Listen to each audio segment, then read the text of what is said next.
Hi everyone, this is Judit Polgar against Shakhriyar Mamedyarov, which was played in the Bled Olympiad in 2002. Mamedyarov is currently rated 27-24 on the January 2009 FIDE rating list and ranked number 18 in the world. He is the number 2 ranked player behind Timur Rajabov from Azerbaijan, and Judit Polgar is by far the strongest female chess player in history. In 1991 she achieved the title of Grandmaster at the age of 15 years and 4 months, and at that time it was the youngest age ever to become Grandmaster. And she's currently ranked number 36 in the world with an ELO rating of 2693. And this was just a brilliant game from her. She was white and started with e4, e5, knight f3, knight c6, bishop b5, a6, bishop a4, knight f6, white castle, then knight takes e4, so it's the open variation of the Ruy Lopez. Then came d4, b5, bishop b3, d5, d takes e5, bishop e6, all pretty standard stuff. Knight on b to d2, knight c5, c3, d4, and knight g5, which is a move that leads to some very wild variations. It was first played in the Karpov-Korchnoi World Championships match in 1978, and top level opinion of this move has varied ever since. The current view is that white can get little if any advantage against accurate play from black. The response here was bishop d5, which is ambitious and was first used by Ivan Sokolov, who beat Vishy Anand with it in 1994. And there are two other main variations here. One is d takes c3, and then comes knight takes e6, f takes e6, b takes c3, queen d3, bishop c2, queen takes c3, and knight b3. And Kasparov used this to beat Anand in their World Championship match in 1995. The other possibility after knight g5 is the queen taking, but then comes queen f3 attacking the knight on c6, and the main line is black castles, then bishop takes e6 check, f takes e6, queen takes c6, queen takes e5, b4, queen d5, queen takes d5, e takes d5, b takes c5, d takes c3, knight b3, and d4. And in this variation, black has connected passed pawns for the knight that he's sacked, and recent results indicate that his chances are pretty good. But that's not what happened in this game anyway. After bishop d5, Polgar played knight takes f7, which is a very sharp continuation. The best move for black here is king takes f7. If bishop takes f7, then bishop takes f7 check, and after king takes f7, queen to f3 check, and after the king moves, the knight on c6 is falling, and after that white will be a pawn up and black's king will be exposed, so that's no good. So taking with the king is the right move. So then Polgar played queen f3 check, and the bishop can't take because it's pinned by this bishop. So black is forced to play king e6 if he wants to hold on to the material, because at this stage the bishop is attacked twice from the white bishop and the queen, and only defended by the black queen. So king e6 is forced if black wants to keep the material.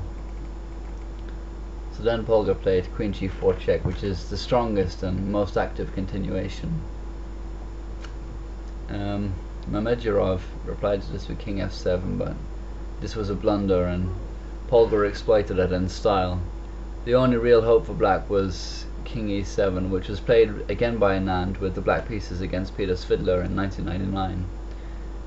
Anand lost that game as well. It seems he doesn't have much luck with this line, and in every variation after the knight sack, even with the the very best defense, white always gets a good advantage. So it seems to be at least at the moment irrefutable as a sacrifice. So anyway, in this game king f7 was played. And here Polgar came up with an innovation, which was queen to f5 check, and it's much stronger than the line that had been played up until then, which was e6 check.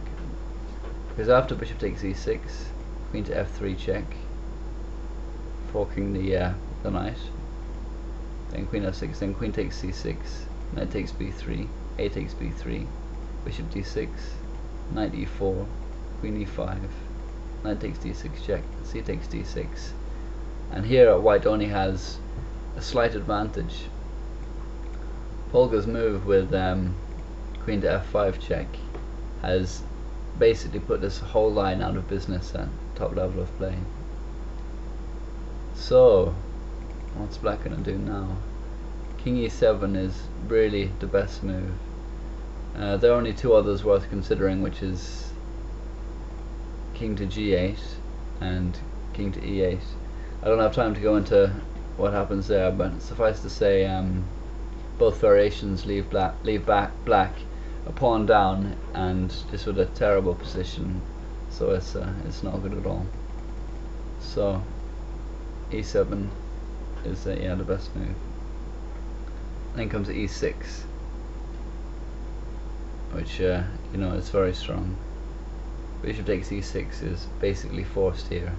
Everything else fails. Like for example, if knight takes b3, then knight takes b3, bishop takes e6, rook e1, pinning the bishop, queen c8, and bishop to g5 check.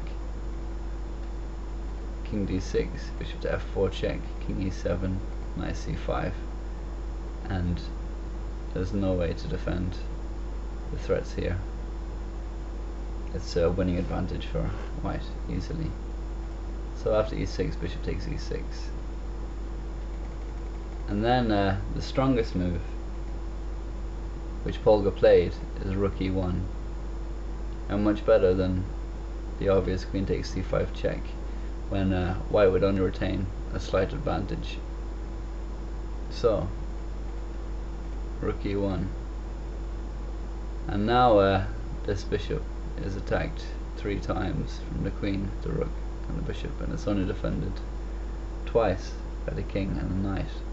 So black is forced to bring the queen up to defend, and d6 really is the only square. If queen d7 and bishop takes e6, and after knight takes e6, knight b3, and it's impossible for black to meet the threats both of knight to c5 with another attacker on this knight, and also bishop to g5 check. So it's losing for black. So queen d6 is the lesser of two evils. So then it's a massacre with bishop takes e6, knight takes e6, and knight e4, attacking the queen, so queen e5, and bishop to g5 check. And king d7 is basically forced. If knight takes g5, then knight takes g5, pinning the queen to the king and easily winning the game. So king d7 is basically forced, and then knight to c5 check from the knight, discovering an attack on the queen, and this knight can't take because it's pinned, and if the queen takes, then it's mate on 1. After queen takes c5, then queen takes e6 is mate. So after knight c5 check, bishop takes c5 has to be played.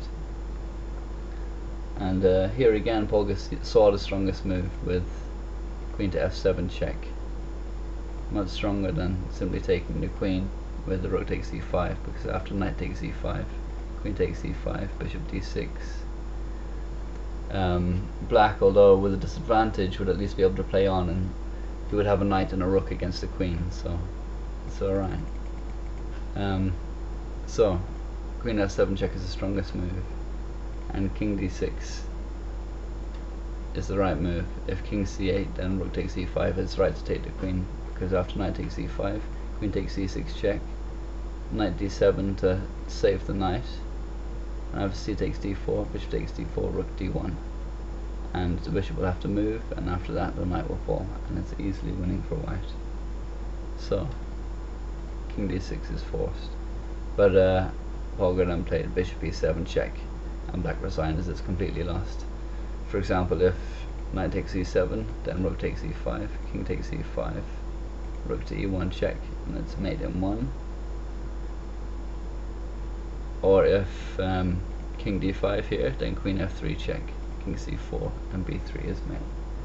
So, a brilliant game from Polgar. I hope you enjoyed that. Please leave any comments or thoughts. Thanks very much.